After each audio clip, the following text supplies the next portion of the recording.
Hello दोस्तों, मेरा नाम है अशोक चौरसिया। आपका अपने एजुकेशनल चैनल एजुकेशन टीचर में स्वागत है।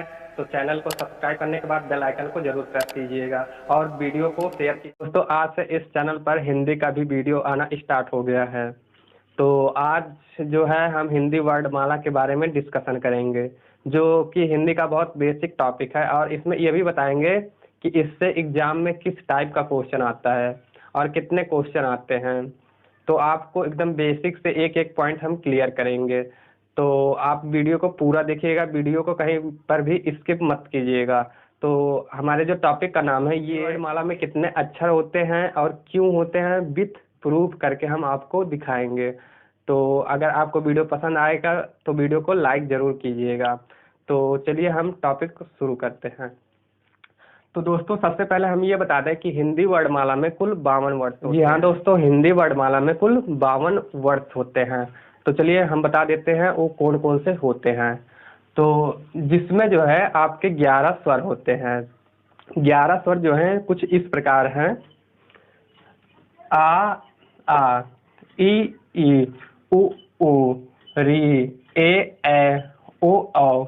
और इसे जो है कुछ इस प्रकार से भी पढ़ा जाता है: छोटा, बड़ा, छोटी, बड़ी ई, छोटा ऊ, बड़ा ऊ, री, ए, ओ, औ। तो इसे जो है इस प्रकार से भी पढ़ा जाता है। तो चलिए, इसमें जो क्वेश्चन आता है वो इस टाइप का आता है कि हिंदी वर्णमाला में कितने स्वर होते हैं। तो इसका जो आंसर होगा ये होगा 11। और क्वेश्चन इसमें ये भी पूछता है कि हिंदी वर्णमाला में कितने मूल स्वर होते हैं। तो अगर पेपर में आ गया कि स्वर कितने होते हैं तो ये 11 होते हैं। अगर ये पेपर में आ गया कि मूल स्वर कितने होते हैं तो मूल स्वर की संख्या केवल और केवल 4 होती है।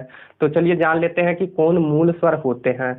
तो ये जो आपका सर्कल जिस पे बना है यही आपके मूल स्वर होते हैं। अब देखिए, ये जो छोटा आ है, छोटी ई, छोटा ऊ और री, ये आपके 4 मूल स्वर होते हैं और इन्हें ही ह्रस्व स्वर भी कहते हैं। तो चलिए ये भी आपको बता देते हैं कि जो स्वर हैं ये कितने प्रकार के होते हैं। तो स्वर जो है ये 3 प्रकार के होते हैं। पेपर में ऐसा भी पूछता है। तो चलिए जान लेते हैं कि कौन कौन से स्वर होते हैं। तो ह्रस्व स्वर, दीर्घ स्वर और प्लुप्त स्वर, ये आपके 3 प्रकार के स्वर होते हैं। तो चलिए ये आपको बता दें कि जो ह्रस्व स्वर हैं ये कौन कौन से होते हैं। तो सबसे पहला पॉइंट आपको ये क्लियर कर दें कि मूल स्वर को ही ह्रस्व स्वर कहते हैं। आई मीन जितना मूल स्वर का संख्या होता है उतना ही ह्रस्व स्वर की संख्या होती है। और जो मूल स्वर होते हैं वही आपके ह्रस्व स्वर भी होते हैं। तो आई होप ये आपको समझ में आ गया होगा। तो चलिए दूसरा पॉइंट आपको ये बता दें कि जो दीर्घ स्वर हैं ये कौन कौन से होते हैं और ये कितने होते हैं। तो जो दीर्घ स्वर होते हैं इनकी कुल संख्या 7 होती है। तो 7 होती है और आपको बता दें ये कौन कौन से होते हैं। तो जो मूल स्वर या ह्रस्व स्वर होते हैं अर्थात छोटा, छोटी, छोटा ऊ और जो री होते हैं, इन्हें छोड़कर जो भी शेष है, आई मीन जो बड़ा आ है, बड़ी ई, बड़ा ऊ, ए, ओ, यही आपके 7 दीर्घ स्वर होते हैं। तो आई होप ये आपको समझ में आ गया होगा। तो चलिए सेकंड स्टेप आपको बता देते हैं। सेकंड स्टेप ये है कि व्यंजन जो है, व्यंजन कुल 33 होते हैं। जो कि पेपर में ऐसा भी क्वेश्चन आता है कि जो हिंदी वर्णमाला है इसमें कितने व्यंजन होते हैं। तो इसमें व्यंजन की कुल संख्या 33 होती है। तो चलिए बता दें ये कौन कौन से होते हैं, जो इस प्रकार हैं: का, ख, गा, घा, अंगा, चा, छा, जा, झा, इया, टा, ठा, डा, ढा, अड़ा, ता, था, दा, धा, ना, पा, फा, बा, भा, मा, या, रा, ला, वा, सा, स, हा। आई मीन जो हिंदी वर्णमाला में व्यंजन होते हैं इनकी कुल संख्या 33 होती है, जो कि आपको हम क्लियर करके बता दिए। यही आपके पूरे ये व्यंजन होते हैं। तो अब 11 प्लस 33 हो गया आपका 44। अब जो शेष है इसके बारे में हम डिस्कशन करके बता देते हैं। तो चलिए बताते हैं। शेष जो है ये आपके होते हैं उत्क्षिप्त व्यंजन या उत्क्षिप्त व्यंजन या द्वित्व या द्विगुण व्यंजन। आई मीन जो इनकी संख्या होती है ये 2 होती है। अगर पेपर में ऐसा भी आ गया कि उत्क्षिप्त व्यंजन कितने होते हैं। अब जो उत्क्षिप्त व्यंजन है इसे उत्क्षिप्त व्यंजन भी कहते हैं या इसे द्वित्व व्यंजन भी कहते हैं या इसे द्विगुण व्यंजन भी कहते हैं। तो इनकी जो टोटल संख्या है ये 2 होती है।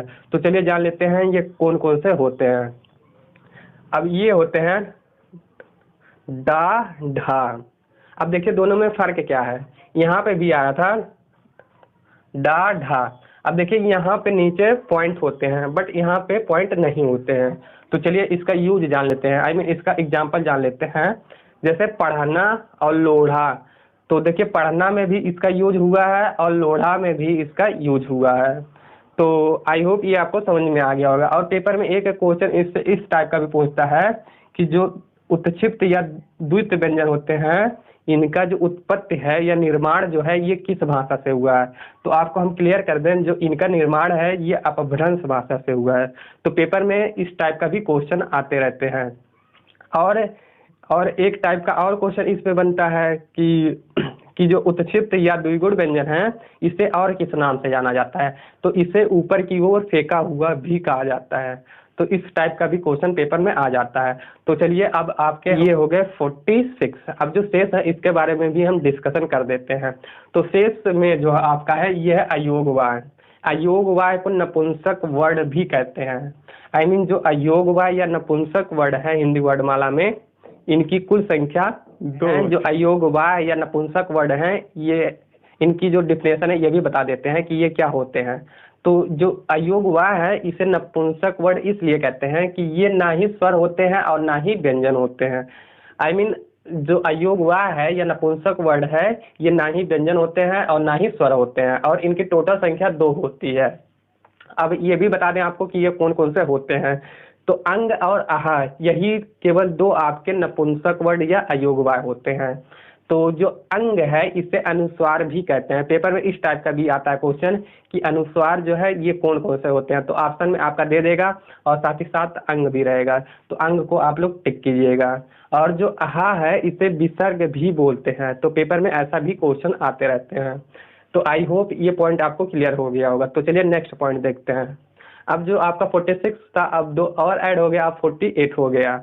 अब जो शेष 4 है इसके बारे में भी आपको डिस्कशन करके हम बता देते हैं। और जो शेष 4 है इसमें आपके होते हैं संयुक्त व्यंजन। तो संयुक्त व्यंजन की टोटल संख्या होती है 4। अब ये भी बता दें आपको ये कौन कौन से होते हैं। तो छा, त्रे, अज्ञा, स्रा, यही आपके 4 संयुक्त व्यंजन होते हैं। अब चलिए इसमें बता देते हैं कि किस टाइप का क्वेश्चन पेपर में आता है। तो इसमें इस टाइप का क्वेश्चन आता है, जो छा है, त्रा है, अज्ञा है या स्रा है, ये किससे मिलकर बने होते हैं। तो हम इसके बारे में आपको बता देते हैं। तो जो छा है ये आधा का प्लस पूरा सा से मिलकर बने होते हैं। अब जो ये नीचे हलंत है इसका मतलब होता है, अगर किसी भी वर्ड के नीचे ये हलंत लग जाए तो इसका मतलब समझिएगा कि ये आधा है, पूरा नहीं है। तो आई मीन जो छा है ये आधा का और पूरा सा से मिलकर बना है। और जो त्रा है ये आधा ता प्लस पूरा रा से मिलकर बना है। और जो अज्ञा है ये आधा जा प्लस अज्ञा से मिलकर बना है। तो और जो स्रा है ये आधा सा प्लस रा से मिलकर बना है।